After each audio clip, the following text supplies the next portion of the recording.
secret from you, lying right to your face? Let us do the dirty work for you. The Z Morning Zoo presents Dirty Work Wednesday. Dirty Work Wednesday's on the air at 473-1045. Hi, who's this? Hey, this is Drew. Hey, Drew, what can we do for you on this Dirty Work Wednesday? Okay, so a few weekends ago, I met this girl named Abby, and we actually had a one-night thing, but it was like the most amazing night I've had in a long time. Okay, when you say you had a one-night thing, does that imply that this went, all the way?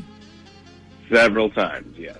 Oh, okay. We didn't know that part. All right. Anyways, so Abby, you said you had a hookup then. Yeah, and the crazy part was she was the one who was pretty much hitting on me. She was the one who approached me. She was the one who asked me to come back to her place, and then I said it was a great night. See, I have never had that happen. Like, I've never had a woman just take charge like that. Like, I remember reading an article years ago about Rio de Janeiro, and they said it's like that in Rio. I guess the women outnumber the men. So when you go to the bars, it's the women who are the aggressors. So, all right. Anyway, so after all this is over, what happens? So it's weird because we're sort of doing everything in backwards order now. It's like we already slept together, and now we're doing the whole getting to know you thing. So we've been texting a lot, and we met for coffee and talked and stuff. But, all right, so here's the weird part. She'll text me and be like, let's hang out this weekend. And then when the weekend comes, I'll ask her what's up, and she bails. Or I won't hear from her all day, and then she'll say, hey, sorry, I got stuck at work. Okay. But can I tell you what most of our audience is probably already assuming here? What? She's married. Did you happen to notice how old she was? Like if you had to guess. I mean, she's definitely younger than 30. Okay. Probably 25. I mean, she still lives alone in an apartment, too, so I doubt she's married. Oh, yeah, you did say she has her own place, right? Definitely. And here's the other weird part, right? So get this. She works as a bartender at Applebee's, right? So one night I text her last Saturday, and I'm like, want to get a drink tonight? And she writes, I'm working tonight. So I think to myself, I'll surprise her and show up at her bar, and I'll just hang out. So I go up there, and I ask where Abby is. The bartender that was working goes, we don't have an Abby that works here. So I text her again, and I'm like, hey, I'm at your work, and I never heard of you before. And she goes, oh, I'm filling in at a different Applebee's tonight. So then I ask her which one, and she goes, do me a favor, don't come up here. My boss will get really mad.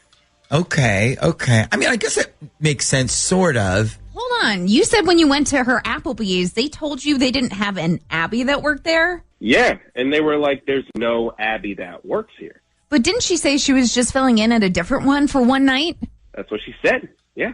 Yeah, see, then the Applebee's you went to should have known who she was. They should have been like, oh, Abby? Oh, yeah, well, we needed her, in Hampton tonight or something like that. So, yeah, she's lying to you about something. That's what I'm thinking, yeah. So we're pretty sure she's not married.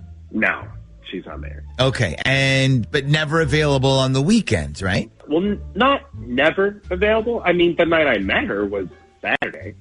Okay, so since then, though, rarely available on weekends. Yes. And is most likely lying about her whereabouts and or job. I guess. Okay. What if the whole thing is just like, hey, it was just a one-night stand for me, and I really don't want to see him again, but I'm just trying to be nice about it? See, that's what I thought, but then she met me for coffee, and I even said to her, if you don't want to hang out anymore, it's cool. And then she gets me. Okay. Well, that's not a blow-off then.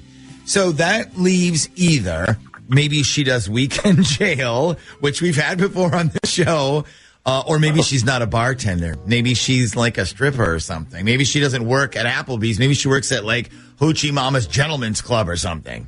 One of my friends said the same thing. He thinks she's a stripper or something. Okay, so what's the goal here? To find out what she does for a living or to find out why she's been so dodgy with the hangouts? Like, honestly, I feel like if we answer one question, we probably get the answer to both. I mean, that's fine with me. I just want to know if she's been lying to me. Okay, All right. Let me think here. You said she has her own apartment. Yeah. Do you know the name of her apartment complex? Like, is it like, Bayview Gardens or something like that? Actually, it's the Cosmopolitan. The one at Town Center down in Virginia Beach? Yep. Okay. Well, okay, listen. There's no way she's affording living there working at Applebee's. I'm sorry. All right, well, listen, I have an idea here. Can you give us her number when we go to break, and then we'll call her? Sure. No problem. Okay, great. So let's hit a break. Everybody listening, by the way, if you want, go ahead now. Put in those guesses on the text line as to what you think's going on here, because we're going to call her when we come back next.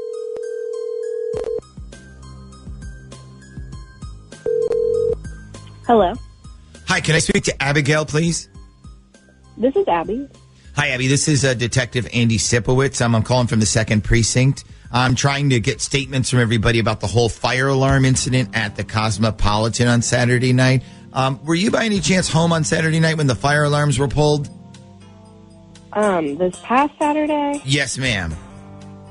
No, actually, I wasn't even home. I had no idea that happened. Yeah, a couple of alarms got pulled, and we're just asking residents if they happen to see anybody in the building who didn't live there. Sometimes people who don't live in the building will pull the alarms, causing everyone to evacuate downstairs, and then when the doors are left open, they go in there and take stuff. Oh, man, you're kidding. Well, no, I'm really sorry, but I was not home Saturday night. I was actually working, so. I see. Okay. So I just put it in my report just so we have it down. Where do you work at? I actually work for a private employer. A private employer. Okay. All right. So not Wendy's or Walmart or anything? No, it's a private person. Okay. And then what do you do for work? I'm a personal assistant. Okay. And what is your private employer's name? Well, like I said, it's private, but if you want, you can leave me your number and I can have him get a hold of you.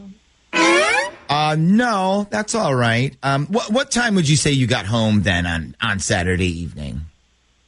Well, like I said, I wasn't home at all that night. Oh, I see. Okay, so you were working overnight? I was actually out of town, so yeah, I was gone. I gotcha. Okay. That actually, I think that's all we need. If I have any other questions, I'll give you a call. Okay. All right. Thanks. Okay. Bye. Okay. So, what exactly does that mean? I work for a private employer. Anybody want to take a crack at that one? Oh, I bet she's working for him, all right. I mean, if she's a personal assistant, I guess if her boss leaves town, she does too. Drew, what are you thinking? I mean, obviously she lied about working at Applebee's then. Why don't we see if anybody listening who heard this has a theory here? Maybe there's somebody out there who's heard this and is like, oh, it's pretty obvious what's going on. Call us at 473-1045 if you have a theory here on this.